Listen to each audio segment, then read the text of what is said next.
Hello and welcome back to Teachers Planning Podcast, the show that's here to support, uplift, and occasionally shout into the void on behalf of teachers everywhere. Today we are diving into one of the biggest challenges facing educators right now: workload, stress, and the sort of student behaviour that makes you question every career choice you've ever made, including that fateful day you agreed to just cover year 9, last period, on a Friday. Now, let's start with the not so funny bit. The numbers. Because while we love a good classroom anecdote, these stats are the reason why so many of us are running on caffeine, willpower, and possibly biscuit crumbs. According to the National Education Union survey, 2/3 of teachers in state schools say they are stressed for more than 60% of the time, and a third are stressed 80% of the time or more. Now, 80%, that is not a work-life balance. That is a hostage situation. And it's not just mental stress. A teacher wellbeing survey from Education Support found that 84% of staff have experienced more work-related stress this year, and 82% say pupil behaviour is negatively affecting their well-being. I mean, it's not surprising. The only thing more unpredictable than teenage hormones is the Wi-Fi in a school building. So, what's causing the avalanche of stress? Well, let's start with workload. You'd think being a teacher means teaching. No, it's planning, data entry, emails, admin, seating charts, marking, behaviour tracking, emails again, more data, printing, panicking when the printer jams, and then the delightful 3-hour meeting on a policy that was just rewritten last week. One ECT said they work from 8 a.m. to 6 p.m. and then go home and keep going just to meet the marking expectations. I mean, you're not doing a job, you're trying to survive an unpaid internship with extra glitter glue. Then there's behaviour. We've gone from, can you sit down please, to please don't throw that whiteboard eraser across the room while I'm talking about volcanoes. Behaviour in some schools has gone completely off the rails post-COVID, and some teachers say it's like playing whack-a-mole with a classroom of TikTok-addicted, sleep-deprived teenagers. And just when you think it couldn't get worse, in comes the email from a parent who thinks you've personally destroyed their child's chances of going to Oxford because they didn't get full marks on a quiz. Now, let me share a few voices from the classroom, teachers who are right in the thick of it. One secondary teacher wrote online, behaviour in particular has gone off a cliff. We're short-staffed, constantly firefighting. We are just getting more and more fatigued. Honestly, that sounds like every staff room conversation between October and July. Another said, I've been head of department for years, but this term, I broke. I feel I've given everything and there's nothing left. And here's one more. We are sorely underappreciated. Experienced staff are leaving in droves. Class sizes are huge. We're just sticking plasters over gaping wounds. Now, if you're nodding along while drinking cold coffee out of a mug that says, keep calm and teach on, you're not alone. Let's pause for a moment.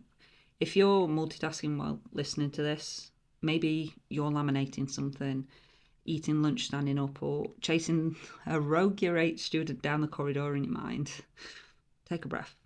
Seriously, just one deep breath. You deserve it. The marking can wait. The world won't end if you just sit down for 60 seconds.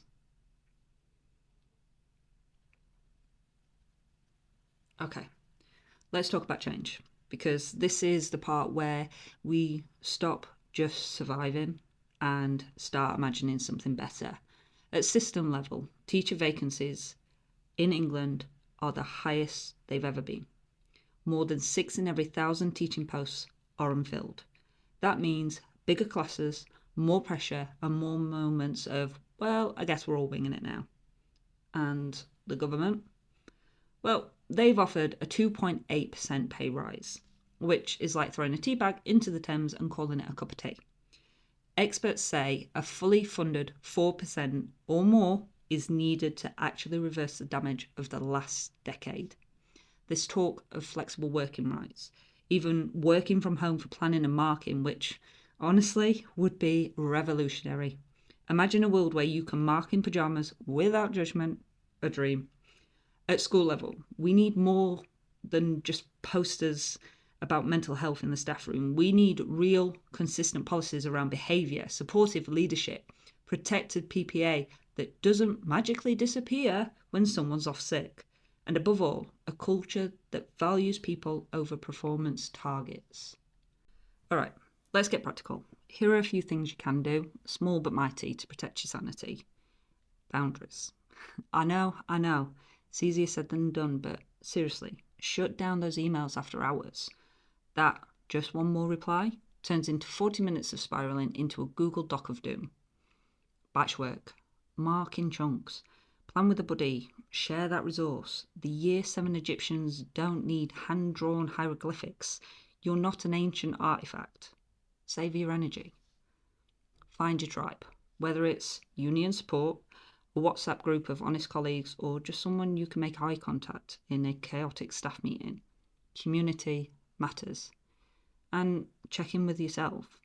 If your body is sending SOS signals, headaches, exhaustion, weird coughs you've been ignoring, please listen. You can't pour from an empty coffee mug, especially one that hasn't been washed since last half term. Look, teaching's always been tough, but right now it's borderline heroic. And that's not a good kind of heroic. It's the unpaid, overworked, please clap kind.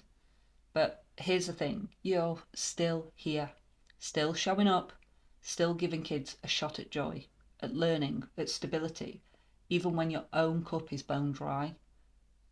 That's just not sustainable, and it's not okay. So here's your reminder. You matter, not just as a teacher, but as a person. And it's okay to ask for help. It's okay to rest. And yes, it is okay to say no. It's okay to say no to that new initiative they dropped on your lap at 4:45 on Friday. If this episode has resonated with you, send it to a fellow teacher. Share your story. Let us at Teacher Planet know how we can support you. Maybe that's with planning help, wellbeing tools, or just someone to say, yep, it's not just you.